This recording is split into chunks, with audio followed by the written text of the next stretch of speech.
Isang mapagpalang araw sa inyong lahat mga katropa. Yung video kong ito ay para sa mga katropa kong manginginom. Isang lasinggero o isang talamak sa alak. Alam mo, katropa, hindi rin sana ako gagawa ng video ng ganito kung hindi ko nararanasan ngayon kung ano yung dulot o yung resulta ng sobrang pag-inom ng alak. Dati na tinatawanan ko lang yung mga nagpapayo sa akin na iwasan mo na yung alak. Sabi nila, wala kang makukuha sa alak. Hindi ko sukat akalain na yung mga payo nila na yon ay talagang ito'y nararanasan ko na kung ano yung resulta.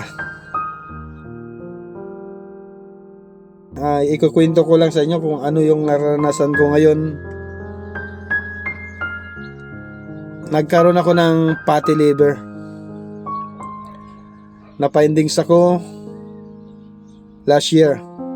Binaliwala ko pa rin yun kasi malaki yung katawan ko. Sabi ko, baliwala lang yan.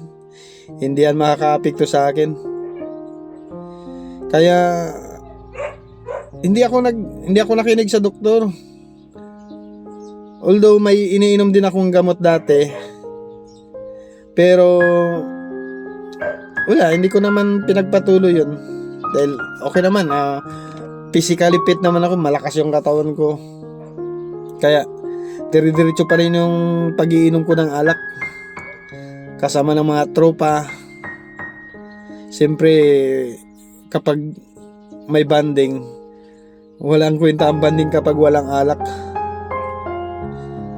Ganun talaga sa mga karamihan sa mga kalalakihan, hindi naman siguro sa kalalakihan lang, kahit sa mga kababayan iba, talagang alak din is life eh.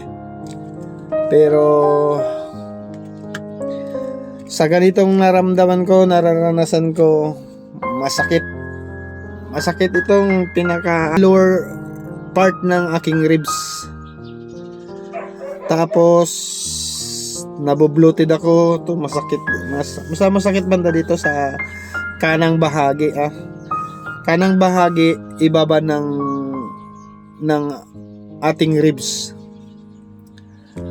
Tapos heartburn. Hirap, kumbaga pag sumumpong hinahabol-habol mo yung hininga mo. Mahirap pag ikaw ay mayroong fatty liver. Mahirap, kaya katropa, kung talagang palainom ka, bawas-bawasan mo na. Or kung hindi mo man talaga maiwasang hinto, limit lang talaga. Wag kang papasobra sa alak. Yung tipong susuka ka na sa sobrang kalasingan,